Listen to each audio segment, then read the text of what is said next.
Kazakov from the Russian restaurant Selfie in Moscow will discuss Russian vegetable cuisine. The chef works together with local farmers who are supplying his kitchen all year long with fruits, vegetables, meat, poultry, rare mushrooms, herbs and algae.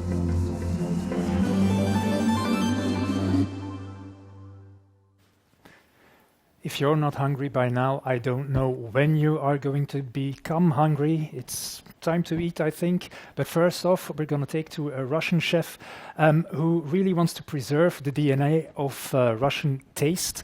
Anatoly, welcome to Eating the Gap.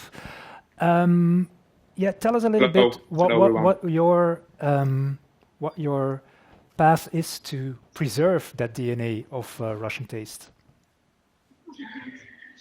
For us it's really important, like save the culture code of some roots of the vegetables, like we're cooking this product like 100 years ago, 200 years ago, because everybody knows in Russian is like a Soviet Union is like 70 years, and they kill all gastronomy. It's like a kill all like agriculture, and we produce only like a simple culture, like carrot, cabbage, the potato, and not many human knows what we use 100, 200 years ago, because we produce a lot of very interesting product, like like a scarzonera, is like is the same like a salsify, is like wild roots, and we produce a lot of like a typical Russian like cuisine, like dishes of this product. Yeah. We produce a lot of, like asperge, like asparagus, white asparagus. It's an extremely important product, like 100 years ago in Moscow, and we produce this product inside Moscow. And I want a little bit tell about how we produce this product, because like Moscow is a little bit colder than Europe. Mm-hmm. And we put under compost, like 1 meter of the compost on the asparagus, and we produce this maybe till November, December. We produce this product in Moscow, and we make it pickless asparagus. We make it, it's like a vinegar of asparagus, and this really, like really good product for us, because. And about like a Soviet Union, what we do, because a lot of like work is hard, and we need many energy, like for Moscow, but it's like 50 years ago. Now we need like energy for brain, and we little bit the change culture. We find the farmer and some industry product and industry together, like asparagus, like white beets, like a scarzonera, and another industry product. What we do, because that's really important to you, right? Sorry, everything is okay with the signal, because it's like the signal. Yeah, that's how sometimes it goes on the internet. Sometimes you freeze frame, but we're still live and we're still seeing you and still talking. So that's excellent. So what I was going to say, you really think that's very important to not only use flavors and vegetables that are baked in the Russian culture, but that you continue to grow them with local people, local farmers who provide those vegetables for the dishes that you make.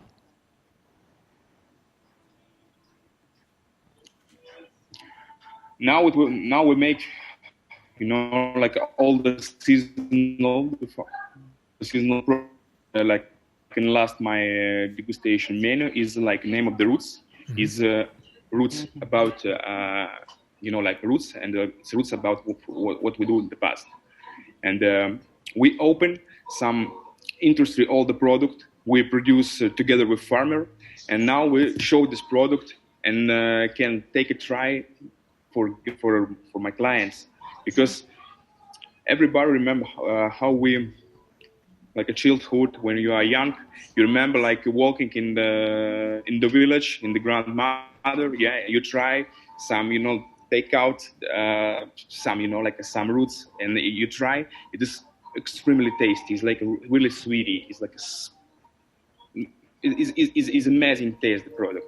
But if you want to buy now in the market, in like sometime in the farm market also, you don't feel this emotion, you don't feel this taste, you forget this taste.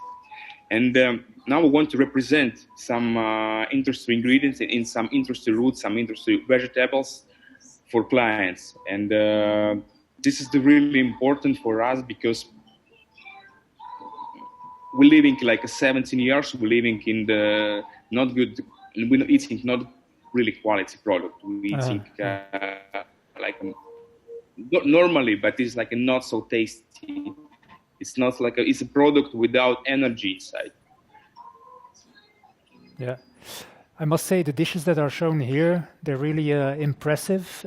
If people eat those at your restaurant, what's their reaction? What do they say to you? Well, chef, I think this is...